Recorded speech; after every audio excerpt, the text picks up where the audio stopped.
ભાવનગર મહાનગરપાલિકાના અધિકારીઓને જાણાવે કોઈની બીક ન હોય તેમ સ્ટેન્ડિંગ કમિટીની બેઠકમાં પણ ખોટી માહિતી આપે છે તેવો આક્ષેપ ભાજપના જ એક નગરસેવકે કર્યો છે। ભાવનગર મહાનગરપાલિકાની સ્ટેન્ડિંગ કમિટીની બેઠકમાં અધિકારીઓ ખોટી માહિતી આપે છે અને લગ્ન પ્રમાણપત્રની ખોટી માહિતી ગત બોર્ડમાં અધિકારીએ આપી છે। અરજદારને કોઈ જાણ કરવામાં આવી નથી તેમ ભાજપના જ નગરસેવકે જણાવ્યું છે। આ અંગે તપાસ કરી પગલાં લેવાશે તેમ કમિશનરે જણાવ્યું છે। સ્ટેન્ડિંગ કમિટીની આ બેઠકમાં એક ઠરાવને પેન્ડિંગ રાખવામાં આવ્યો જ્યારે અન્ય 20 જેટલા ઠરાવોને બહાલી આપવામાં આવી છે। આ ઉપરાંત જુદી જુદી કામગીરીના પ્રશ્ને ચર્ચા કરવામાં આવી છે।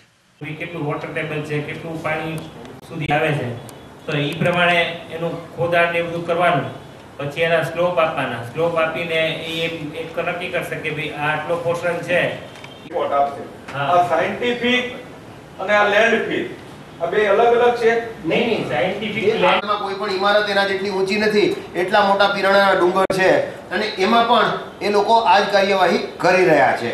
એટલે એ હયાત જે ડમ્પ સાઇટ છે એટલે કે જે કચરો પડ્યો છે એનું પણ સાયન્ટિફિક રેમેડિએશન કરવાનું થાય। આ બંને છે એ જીપીસીબી ની અને એચજીટી ની ગાઈડલાઈન મુજબ કરવાના થાય છે। એટલે કે કોઈ પણ જગ્યાએ માનો કે હું આ ડમ્પ સાઇટ રેમેડિએશન કરીશ તો પણ 100% કચરાનું પ્રોસેસિંગ નહીં થાય।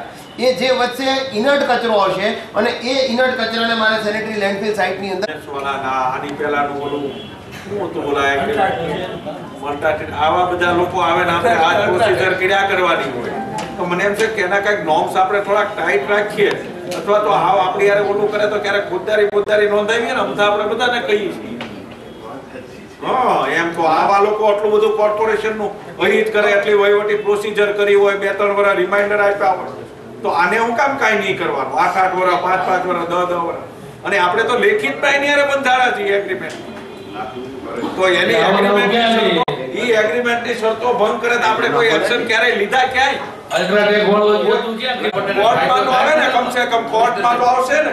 આ 40 લાખ નો ડીપીઆર ની કરી એ પછી ગવર્નમેન્ટ આ 60 કરોડ ની ગ્રાન્ટ કે એવું બધું આ બધું ઈવન આ 39 આપણે નથી ખર્ચવાના, આમાં 100 ભંડોળમાંથી નથી લખ્યું છે Swachh Bharat mission solid waste management.